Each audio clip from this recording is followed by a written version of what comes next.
আসসালামু আলাইকুম এভরিওয়ান। সম্পর্কের বন্ধন গল্পের সিজন 2 পার্ট 6 এবং লাস্ট পার্ট। তো বেশি কথা না বলে গল্পটি শুরু করা যাক।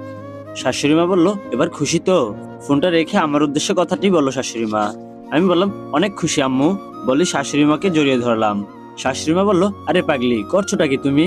আমি বললাম, আচ্ছা আম্মু, আপনারা এমন কেন? শাশুড়ি মা বলল, কেমন আমরা? আমি বললাম, প্রতিটা কাজকেই কেমন পারফেক্ট ভাবে করে নেন। শাশুড়ি মা বলল, সবসময় সবকিছুকে নেগেটিভ ভাবে না নিয়ে একটু ভেবে দেখবে, দেখবে সবকিছু সোজা এবং সঠিক লাগছে। উনি তো আজকাল বিছানা ছেড়ে ওঠেন না, আগের থেকে সুস্থ বটে, নিজে নিজে চলতে পারেন, তবে খুব ধীরে হাঁটেন। ওনার জন্য রুমেই খাবার আনতে হয়, প্রতিদিন নিজ হাতেই খান। অনেক সময় আমি খাইয়ে দিতে চাইলেও উনি নিজ হাতে খান। আজকের ওনাকে খাইয়ে দেওয়ার কথাটা বললাম না, আমি বললাম, নিন, হাতটা ধুয়ে নিন। ওনার দিকে পানির পাত্রটা এগিয়ে দিলাম। উনি বলল, আমি কেন হাত ধুইব? অবাক দৃষ্টিতে চেয়ে আছেন আমার দিকে। আমি বললাম, কেন, ভাত খাবেন না? উনি বলল, খাবো তো। আমি বললাম, তাহলে হাত ধুয়ে নিন। উনি বলল, উপস, বুঝো না কিছু, তুমি খাইয়ে দাও। উনি বিরক্ত হয়ে বললেন। আমি বললাম, খুলে বলতে হবে তো, এত ঘোরানো পেছানোর কি দরকার? ওনাকে খাইয়ে দিচ্ছি। খাইয়ে দেওয়া পর্যন্ত ঠিক আছে, তবে বেটা আঙুলগুলো কামড়িয়ে দিচ্ছে, যদিও এতটা জোরে দিচ্ছে না যে আমি ব্যথা পাচ্ছি। উনি বলল, শুধু কি আমাকে খাইয়ে দিলে চলবে? নিজেও তো খেতে হবে, তাই না? আমি বললাম, আমি পরে খেয়ে নিব। উনি বলল, তাহলে কি করে চলে? খাও তো। দুজনে এক প্লেটে খাচ্ছি। এই যে এই মুহূর্তটা একটা চাওয়া ছিল। ইস, বরকে নিয়ে পূরণ করার যা ইচ্ছে আছে সবই উনি পূরণ করে দিয়েছেন। বাকি থাকলো কি? মনে পড়ছে না আর এখন। এক অন্য সুখের মহিমায় জীবনকে উপলব্ধি করছি। এমন দৃশ্য দেখে মনটা ভরে গেল। জীবনের সবচেয়ে প্রিয় মানুষগুলো একটি কক্ষে বিদ্যমান। এত ভালো লাগা আমি আর কই রাখি। আমি খুশি, আজ অনেকটাই খুশি। মা বাবাকে পড়েছিল মনে। শাশুড়ি মা শুনে তাদেরকে আনিয়েছেন ধমকিয়ে আমার আবদার পূরণ করতে। বাবা তার জামাইয়ের সাথে কথা বলতে ব্যস্ত, নানান কথা বলছেন তারা। অনিকও সাথে রয়েছে। শাশুড়ি মা আর আম্মু গল্প করছেন, দেখলে বোঝা যায় না এরা বেআইন লাগে। কি সুন্দর দৃশ্য দুজনের। রান্নায় আজ বিরাট আয়োজন।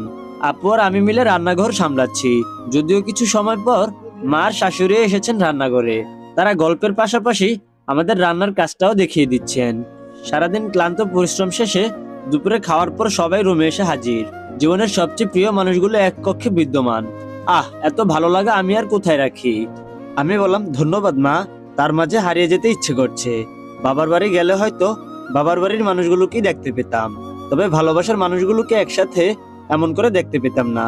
শাশুড়ি মা বলল, দূর পাগলি। আমার মুখটা আলতো করে ছুঁয়ে বললেন। অনিক বলল, আন্টি শুনেন।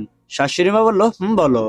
অনিক বলল, ভুল করলে ওকে লাঠি পিটা করবেন, আপনি না পারলে আমাকে খবর দিবেন। শাশুড়ি মা বলল, ওকে কেন মারবো? ও তো আমার লক্ষ্মী মেয়ে। অনিক বলল, লক্ষ্মী না ছাই, আস্ত একটা পেতনি। অনিকের কথা শুনে উনি অনিকের দিকে তাকালো। গুরুজনরা থাকায় উনি কিছু বলতে পারছেন না। নীলু বলল, এই পোলা, তোমার এত সাহস কোথা থেকে? নীলু একেবারে অনিককে ধমক দিয়ে বলল। নীলুর কথা শুনে সকলে হাসিতে আটল হয়ে পড়লো। আপু বলল, নীলু, এই তোমার মামা হয়, সুন্দর করে কথা বলো। নীলু বলল, তুমি চুপ করো, আমার মামিকে এমন করে বলবে কেন? নীলু তো রেগে আগুন। আপু বলল, যেমন করেই বলুক না কেন, তুমি এমন ভাবে বলতে পারো না। নীলু বলল, রাখো তো তোমার এমন করে বলা। আমার মামা কত সুন্দর করে মামির সাথে কথা বলে, আর এ কোথা থেকে এসে আমার মামিকে পেতনি বলে? শাশুড়ি মা বলল, নীলু, বড়দের সাথে সুন্দর করে কথা বলতে হয়।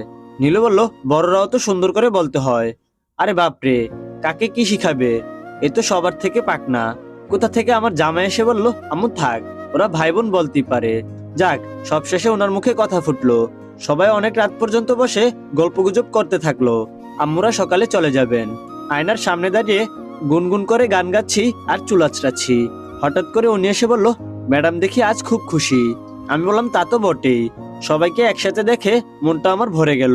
উনি বলল, তাই নাকি? আমি তো ভাবছি। বলেই থেমে গেলেন। আমি বললাম, কি ভেবেছেন? উনি বলল, কারো প্রেমে টেমে পড়লে নাকি? আমি বললাম, তা তো পড়েছি। প্রতিদিন নতুন করে নতুন ভাবে একই মানুষের প্রেমে পড়ে যাচ্ছি। উনি বলল, তাই নাকি? তো কে সেই ভাগ্যবান? উনি বুঝেও না বুঝার ভান ধরছে। আমি বললাম, আছে কোনো এক পুরুষ, যে আমার রাজ্যে এক মহাপুরুষ, যাকে চোখ বন্ধ করে বিশ্বাস করতে পারি। উনি বলল, অতিরিক্ত বিশ্বাস করাটা কিন্তু ঠিক নয়। আমি বললাম, তাতে কি? যার সাথে সারা জনম রইব, তাকে যদি বিশ্বাসটাই না করি, তাহলে কি করে থাকিব? উনি বলল, এতটা রঙিন কথা কোথা থেকে আসছে গো? উনি খুব অবাক হয়ে কথাগুলো জিজ্ঞেস করলেন। আমি বললাম, আরে মানুষ যখন প্রেমে পড়ে তখন রঙিন কথা কেন? তার মনে যে রঙিন স্বপ্ন ঘুরে সে কি জানা আছে আপনার? উনি বলল, তা তো বটেই, কিছুটা হলেও ধারণা রাখি, তবে কখনো কাউকে এতটা ভালোবাসা উচিত নয়। আমি বললাম, তাহলে বোধহয় আপনি জানেন না। উনি বলল, কি জানি না?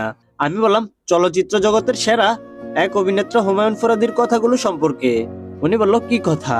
আমি বললাম, কাউকে ভালোবাসতে হলে এক বুক সমুদ্র পরিমাণ কষ্ট সহ্য করতে হয়, আর সেটার ক্ষমতা নিয়ে তাকে ভালোবাসতে হয়। উনি বলল, ও তাই নাকি? তোমারও কি সেই ক্ষমতা আছে? উনি অবাক হয়ে কথাটি বললেন। আমি বললাম, আছে বলেই ভালোবাসি, ভালোবেসে যাব সারা জনম ভর। উনি বলল, ও আচ্ছা, এদিকে আসো তো একটু, আমি দেখি তোমার বুকে কোথায় সমুদ্র আছে। উনি দুষ্টুমার্কা হাসি দিয়ে বললেন। আমি বললাম, ওরে ফাজিল রে, মাথায় কি আরো কিছু আছে নাকি? শুধু এসব ফাজলামি মার্কা কথাবার্তা ঘুরে নাকি সারাক্ষণ? উনি বলল, যখন বউ আমার, সময়ও আমার, সবই আমার, তখন আমি এসব ছাড়া আর অন্য কোনো কিছু ভাববো কেন? আমি বললাম, ভাববেনই বা কেন? এসব ভাবার জন্য পা ভেঙে বসে আছেন। উনি বলল, কেন? পা ভালো থাকলে এখন কি করতে? আমি বললাম, আপনার হাতে হাত রেখে চাঁদনি রাতের শহরগুলো ঘুরে বেড়াতাম। উনি বলল, তোমাকে নিয়ে এত রাতে শহরগুলোতে যেত কেডা? আমি বললাম, দুর্বাল, এই এলাকায় ঘুরতাম, আমাকে কেউ বলেছে নাকি যে শহরে নিয়ে যেতে হবে? বিরক্ত হয়ে বললাম। উনি বলল, তুমি তো বললে আমার হাতে হাত রেখে পুরো শহর ঘুরে বেড়াবে। আমি বললাম, উপস, এটা তো কথার কথা বলেছি। উনি বলল, ও, তবে আফসোস, এই মুহূর্তে যেতে পারছি না, আমার চুল আঁচড়ানো শেষ। রুমের লাইটটা অফ করে ওনার পাশে শুয়ে পড়লাম। উনি বলল, ওই শোনো। আমি বললাম, বলুন। উনি বলল, ঘুমিয়ে পড়েছো নাকি? আমি বললাম, না, কিছু বলবেন? উনি বলল, না, তবে ভালো লাগছে না। উনি ছটফট করছেন। কি হয়েছে ওনার? আমি বললাম, শরীর খারাপ নাকি? উনি বলল, না, শরীর ঠিক আছে। আমি বললাম, তাহলে এমন মন খারাপ কেন? উনি বলল, এত দূরে কেন তুমি? আমি বললাম, কই এত দূরে? একই বিছানায় তো শুয়ে আছি। উনি বলল, একই বিছানায় তো সবসময়ই থাকো, তবে আলাদা বালিশে কেন? আমি বললাম, উপস, সরি। বলে ওনার বুকে মাথা ঝুঁকালাম। এই জন্য এক অনন্য অনুভূতি ওনার মাঝে হারিয়ে আছি আমি। এমন অনুভূতি পাওয়া সত্যি কঠিন ব্যাপার। হয়তো সবার ক্ষেত্রে এমনটা হয় না। আমার হয়েছে, অনেক চাহিদা পূরণ হয়, আবার অনেকের ভালোবাসার অভাব, কিন্তু আমার কোনো অভাব নেই, কারণ আমি পরিপূর্ণ ওনার ভালোবাসায়। ওনার ভালোবাসার সাগরে ভাসছি আমি। উনি বলল, ধন্যবাদ। আমি বললাম, কেন? উনি বলল, এই যে কাছে এসেছ। আমি বললাম, আরে পাগল বর আমার, আপনার কাছেই তো আসতে চাই। আপনি যতটা না তার থেকেও বেশি চাই আমি। তার কপালে চুমু খেয়ে বললাম কথাগুলো। অনেকটা সুস্থ তিনি, বলা যেতে পারে তার মাঝে অসুস্থতা বলতে কোনো শব্দ বিরাজ করছে না। ওনার ব্যস্ততা ঠিক আগের থেকে বেড়ে গেছে। সকালবেলা বের হন, রাতে বাসায় ফিরেন। একটু সময় পাচ্ছি না তার কাছ থেকে, যে একটু সময় বসে তার সাথে দুঃখ সুখের আলাপ করব। যদিও এখন দুঃখ বলতে শুধু ওনার সময়টা না দেওয়াই। যদি একটু সময় ওনার নিকট হতে পাই, তবে আমি সব ভুলে গিয়ে তারই কাছে ফিরে যাই। আজ শুক্রবার, উনি ঘুমিয়ে আছেন, ডাক দিচ্ছি না তাকে। সারা সপ্তাহ ধরে দুঃখুর পরিশ্রম করে বেড়ান। আমি বললাম, আপনার ব্যস্ততা কি কমেছে? উনি বলল, আমি আবার ব্যস্ত ছিলাম কবে? অবাক হয়ে বললেন। আমি বললাম, ব্যস্ত ছিলেন না আপনি? গত 10-15 দিন আপনি তাহলে কোথায় ছিলেন? উনি বলল, কেন তুমি জানো না? আমি বললাম, জানলে কি আর জিজ্ঞেস করতাম? উনি বলল, ফার্মে ছিলাম। আমি বললাম, ও আচ্ছা। উনি বলল, তুমি কি একটা বিষয় বুঝতে বা লক্ষ্য করেছো? আমি বললাম, কি বিষয়? উনি বলল, তোমার মাঝে অনেকটা পরিবর্তন এসেছে। আমি বললাম, আমার মাঝে আবার কিসের পরিবর্তন? আমি তো ঠিকই আছি, হয়তো আপনার চোখে কিংবা আপনার মাঝে পরিবর্তন এসেছে, যার জন্য আমাকে পরিবর্তন মনে হচ্ছে আপনার। উনি বলল, ওরে আমার বউরে, তুমি তো সম্পর্কের মাঝে চলে গেলে। তুমি আমি সবই ঠিক আছি, তবে তোমার শরীরে পরিবর্তন হয়েছে, আমি সেটা বুঝতে পারছি। উনি আমার গায়ে তার নাক ঘষা দিয়ে বলছেন। আমি বললাম, বুঝতে পারছি না আমি কিছু। আমি বিরক্তি হয়ে বললাম। উনি বলল, এই নাও, এই জিনিসটাকে কাজে লাগিয়ে দেখো। আমার হাতে একটা প্রেগনেন্সি টেস্ট কিট দিয়ে বললেন। আমি বললাম, এটা দিয়ে আমি কি করব? অবাক হয়ে বললাম। উনি বলল, আমার মনে হচ্ছে এই জিনিসটা তোমার ব্যবহার করে দেখার সময় হয়েছে। আমি বললাম, বুঝলাম না।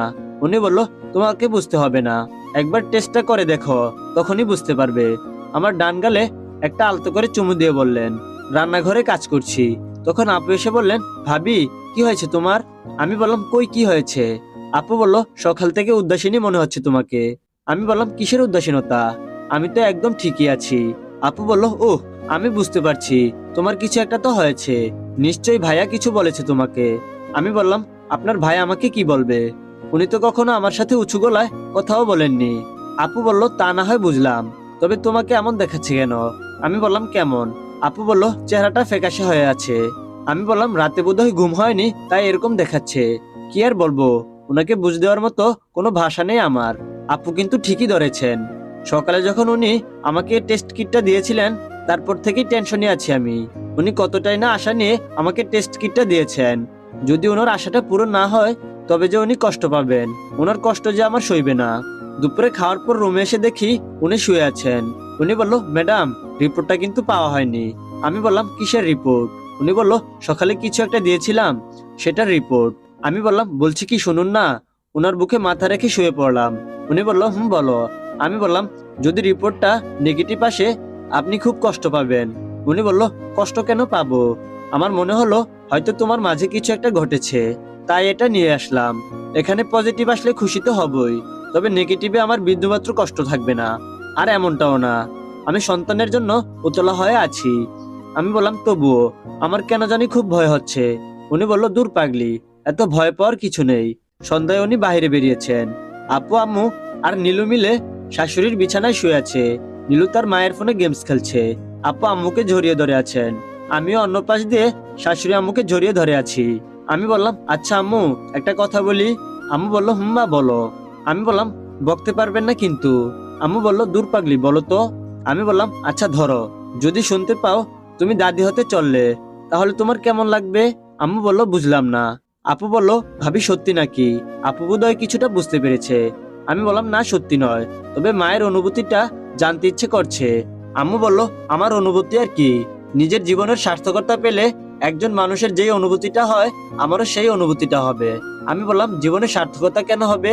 শাশুড়ি মা বলল, কারণ আমি ছেলে মেয়ে দুজনকেই মানুষ করে তাদের পরিপূর্ণ করতে পেরেছি। আমার মৃত্যুর পর আমি তোমার শ্বশুরকে বলতে পারবো, আপনার অপূর্ণ কাজগুলোকে আমি পরিপূর্ণ করে এসেছি, তাই এটা আমার জীবনের সার্থকতা। আম্মু গভীরভাবে কথাগুলো বললেন। আমি বললাম, বুঝতে পেরেছি। আম্মুর সামনে হাতের মুঠো থেকে টেস্ট করা কিটটা বের করে তুলে ধরলাম। আম্মু বিষয়টা শিওর হয়ে তৎক্ষণাৎ আমাকে জড়িয়ে ধরলেন। যতটা খুশি লাগছে নিজেকে মা হতে চলেছি, এই বিষয়টা ভেবে তার থেকে বহুগুণ খুশি লাগছে। তাও আবার শাশুড়ি মায়ের মুখের হাসি দেখে। এতটা খুশি আমি ওনাকে কখনো হতে দেখিনি। যদিও বিষয়টা আমার প্রথম ওনাকে জানানোর কথা, তবে ওনাকে ছেড়ে শাশুড়ি মাকে সবার প্রথম জানানোটা আমার কর্তব্য। কেননা তিনি আমার গুরুজন, ওনার জন্মতারিণী, এবং সকল খুশির উৎস ওনার মাই। তাই তো সবার প্রথমে ওনার মাকেই জানালাম। রাতে খেতে বসেছি সবাই। মা আর আপুর মুখের হাসিটা তাদের মুখে লেগেই আছে। বিষয়টা বোধহয় ওনার চোখ এড়ালো না, তাই তো উনি প্রশ্ন করে বসলেন। উনি বলল, কি হয়েছে? সবাই বেশ খুশি খুশি লাগছে, কাহিনী কি? আপু বলল, কিছু হয়নি, তুই আগে খাওয়া শেষ কর। আপু হয়তো বুঝতে পেরেছেন, উনি যদি খবরটা শুনেন, তবে উনি ঠিকমতো খাওয়াই শেষ করবে না। খাওয়া শেষে সবাই বসে আছি। আপু বলল, ভাইয়া, তুই আমাদের ট্রিট দিচ্ছিস কবে? উনি বলল, কিসের ট্রিট? উনি কিছু বুঝতে পারেননি হয়তো। আপু বলল, পরিবারের নতুন সদস্যদের আগমন ঘটতে চলেছে। কিছু সময় উনি নিশ্চুপ হয়ে বসেছিলেন। ভেবেছিলেন হয়তো ওনার ধারণা ভুল হবে, কিন্তু এভাবে যে সত্যি হয়ে যাবে এমন কিছু উনি হয়তো ভাবতে পারেননি। হুট করে গিয়ে মাকে জড়িয়ে ধরলেন। সবার মুখে হাসি। এটা যে এক পরিপূর্ণতার হাসি, এমন হাসির নায়ক হয়তো আমি। তাই তো তাদের মুখে হাসি দেখে আমি লজ্জিত। রুমে এসে ঢোকার সাথে সাথেই ওনার শরীরের উষ্ণতা অনুভব করতে পারলাম। লজ্জা লাগছে ভীষণ। লজ্জায় তার বুকে মাথা লুকালাম। ভীষণ খুশি লাগছে আজ। ওনার চেহারা দেখে মনে হচ্ছে আমার থেকে হাজার গুণ বেশি খুশি আজ উনি। বারান্দায় তার বুকে মাথা রেখে চাঁদ দেখছি। উনি বলল, আই লাভ ইউ। আমি বললাম, বাবা হওয়ার আনন্দে? উনি বলল, তোমার কি মনে হয়? আমি বললাম, এমনটাই তো মনে হচ্ছে। উনি বলল, এর মানে কি জানো? আমি তোমায় স্বার্থের জন্য ভালোবাসি। উনি খুবই গভীর গলায় বললেন। আমি বললাম, সরি সরি, আমি এমনটা বুঝাতে চাইনি। আমি তো শুধু এখনকার জন্যই বলেছি। খুবই অস্থির লাগছে নিজেকে, কি থেকে কি বলে ফেললাম। আমি তো জানি উনি আমাকে নিঃস্বার্থে ভালোবাসেন। উনি বলল, আমি তোমাকে কতটা ভালোবাসি জানি না, তবে আমার ভালোবাসার বিনিময়ে আমি কিছুই চাই না, শুধু তোমাকে আমার পাশে সারা জনম চাই। উনি আমাকে নিজের সাথে জড়িয়ে ধরে মিশিয়ে নিলেন। আমি বললাম, আমিও আপনাকে ভীষণ রকমের ভালোবাসি। আপনার পাশে আমি সারা জনম থাকতে চাই। আজ প্রকৃতিতে এক অন্যরকম পরিপূর্ণতা প্রকাশ পেয়েছে। জীবনের সবচেয়ে সুখের মুহূর্ত আমাদের মাঝে বিরাজ করছে। সারা জীবন এমন সুখী থাকতে চাই তার পাশে। শুধু যে সুখের ভাগিদার হতে চাই তা কিন্তু নয়, তার সকল দুঃখের ভাগিদারও হব। তো এভরিওয়ান, আজকে এই পর্যন্তই। গল্পটি ভালো লাগলে অবশ্যই চ্যানেলটিকে সাবস্ক্রাইব করে পাশে থাকবেন, আর কমেন্ট করে জানাবেন গল্পটা কেমন লেগেছে। আর নতুন কোনো গল্প চান কিনা তাও কমেন্ট করে জানাতে ভুলবেন না। তো সবাই ভালো থাকবেন, সুস্থ থাকবেন। আল্লাহ হাফেজ।